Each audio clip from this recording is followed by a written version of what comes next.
yeah, at the end of the day, we don't have a cure for it. So there's technically not enough like treatment. Exactly. Do you know what I mean? Exactly. True. But exactly. Welcome to another episode of Do All MSers Think the Same? Treatments. 4 people with multiple sclerosis get together to share their opinions and experiences living with MS. Let's go. I like being told what treatment to take. What's so funny? I love how much you guys disagreed with that. You were off the screen just then. I'm so far off. Hello, I'm Heather. I am 32 as well, and since Monday I am on cladribine. So I've put myself in the totally disagree and kind of disagree, because I'm definitely someone that likes to do all my own research and find out what is best for me. But I will also just kind of take on the opinion of what I should be going on to from the healthcare professionals. So I do take that on board, not saying that I listen to it, but I do quite like to just know what they have in mind as well, so that I can add that to my own investigations.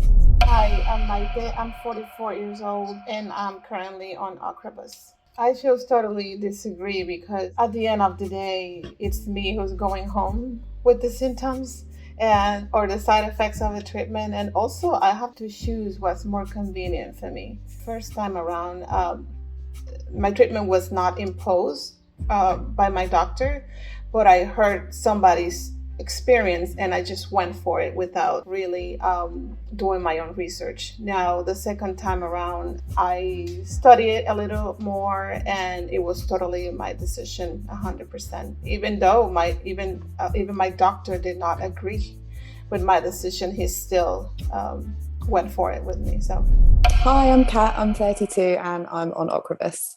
Yeah, so I'm the same. I said totally disagree. I mean, I did obviously listen to kind of the opinions of my healthcare professionals and stuff, but I've been through so much medical trauma over the last 3 years, not in just regards to my MS. It's my body, and I need to make the decision what I'm doing with it. And I've been influenced and kind of pushed into things that I haven't panned out the way that they should have because of other people's opinions. So as much as I will listen and, listen to people's opinion, I will do my research and decide kind of at the end of the day what I feel is best for me, and not be swayed, because like I say, I've made that mistake before of being kind of easily influenced by certain people in my life, I'd say.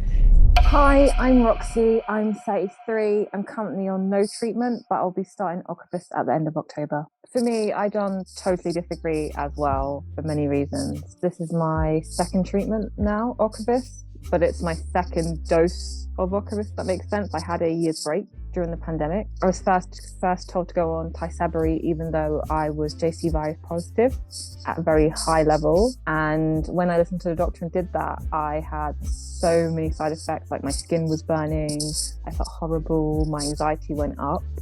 And that was because I was told that you need to pick a drug. I know you think you're well now, but your future self.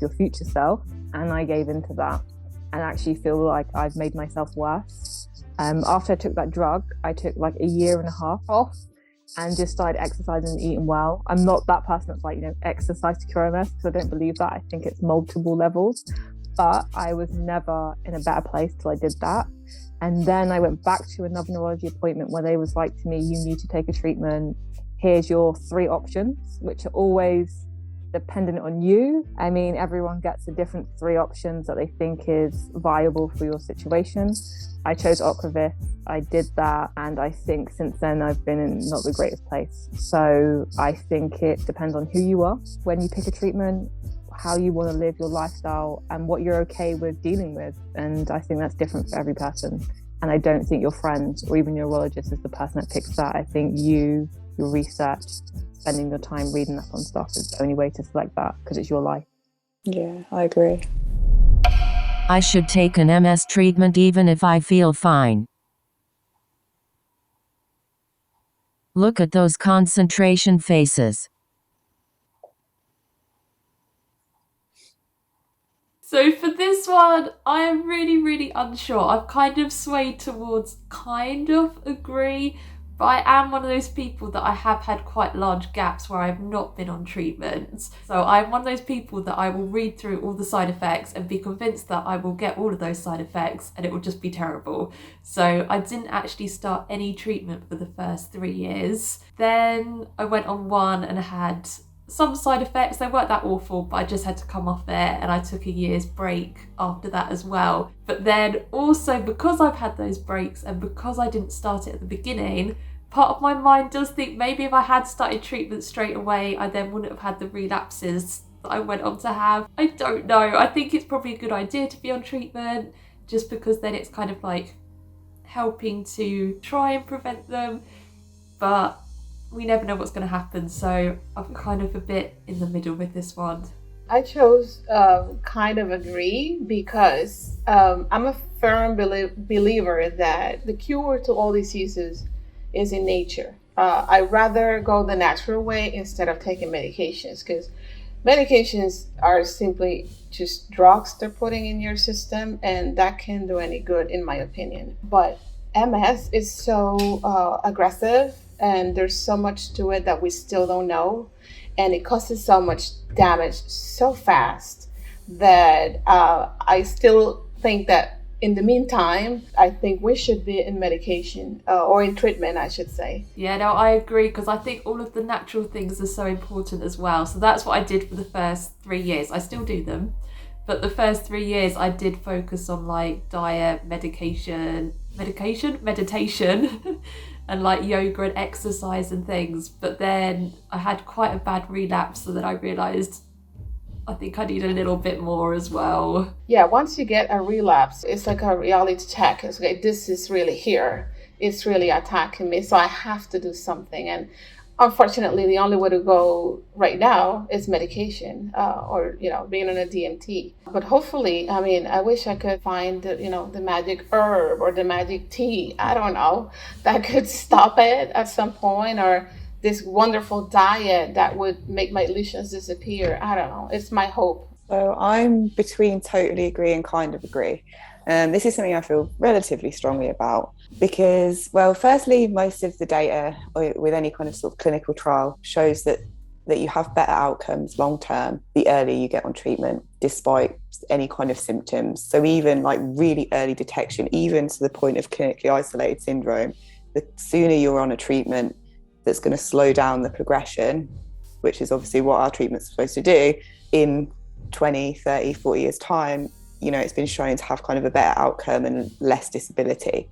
And I can back that in that I've had MS since I was 17. I'm now 32. I was only diagnosed 2.5 years ago. I probably would have felt the same in my early 20s in that, my diet was great. I was exercising. I was actually feeling good. And if I'd have been diagnosed with MS then, I probably would have been like, actually, I probably don't need anything. Like, I'm doing all the things to look after myself and I'm feeling relatively okay. And, my level of disability isn't overly high. Fast forward 10 years and I've been left untreated this whole time. I've had relapses now and my level of disability is to the point that I can't walk, I can't work.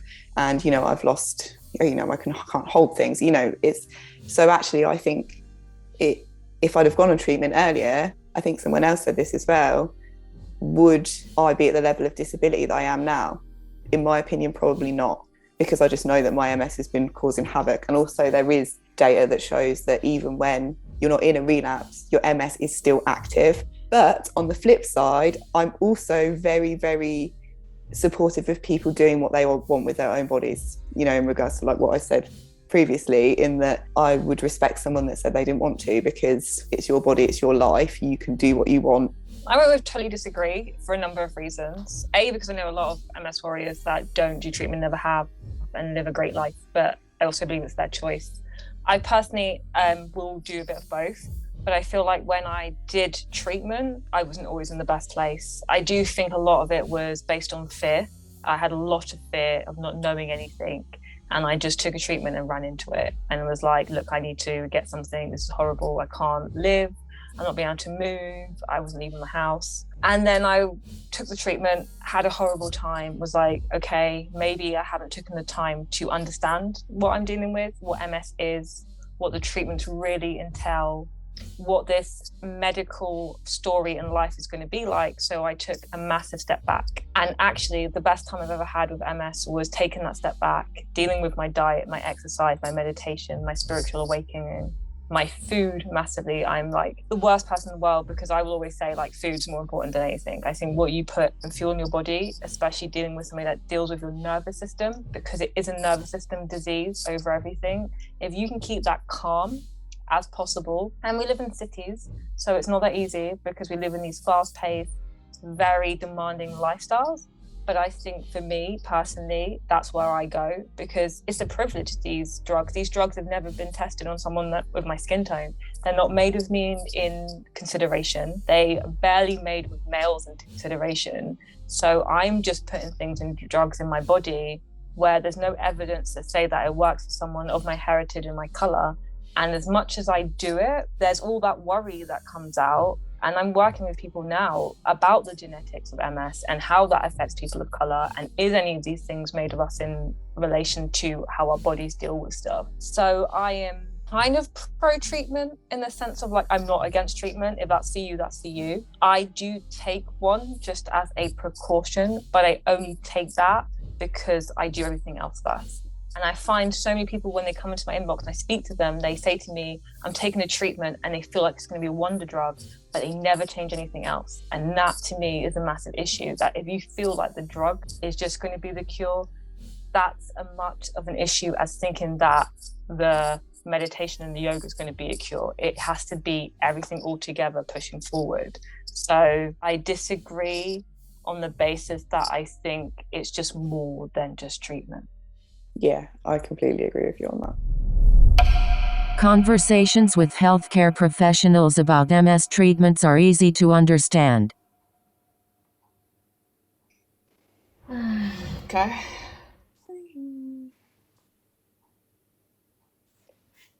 I'm going to stay in the middle again. I'll be here.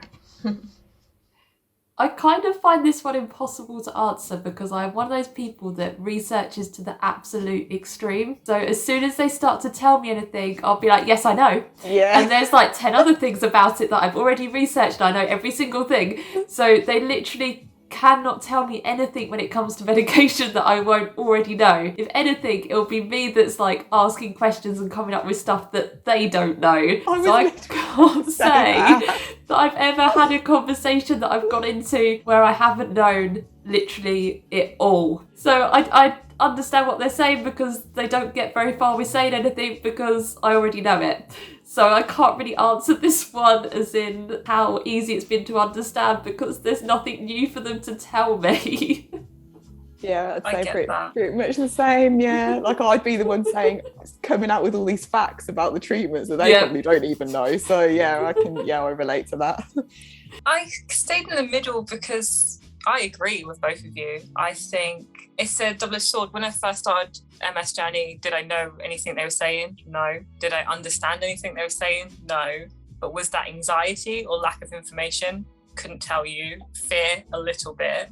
But now, a few years in, like the rest of you, I come with a book, a pad and a paper, questions I want answered, things I'm explaining to them. But when you said that to me, but you never really said this, this, and this. So yes, now, but at the start, absolutely not. I don't know. I haven't had a bad experience with my doctor. First of all, he's an MS specialist, so he really taught me a lot. I didn't know much when I was diagnosed. The first treatment that I chose, like I said, I listened to somebody's experience with it and I just went with it. So I didn't really do a lot of research myself, but he gave me the basics and that was enough for me. Then when I switched to Ocrevus, I didn't really make that decision based on how different Ocrevus could be from the first one that I was, which was Gilenya, but more like I knew Gilenya was not working for me anymore. So I told him I feel like I need something more aggressive, more, something stronger.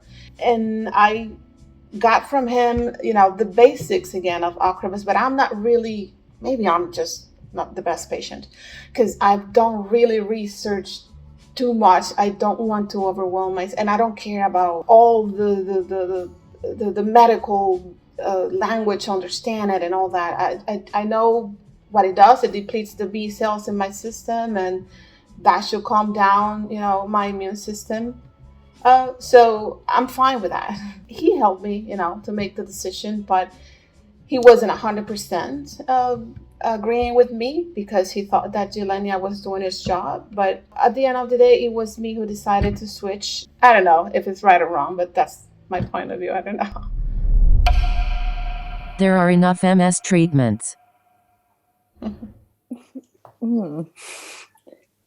a weird question. Yeah. I'm staying in the middle. What's weird about this question? I'm not sure even if this, I don't know, I'll stand here. It's really hard, isn't it? I'm like, it's hard to answer this one.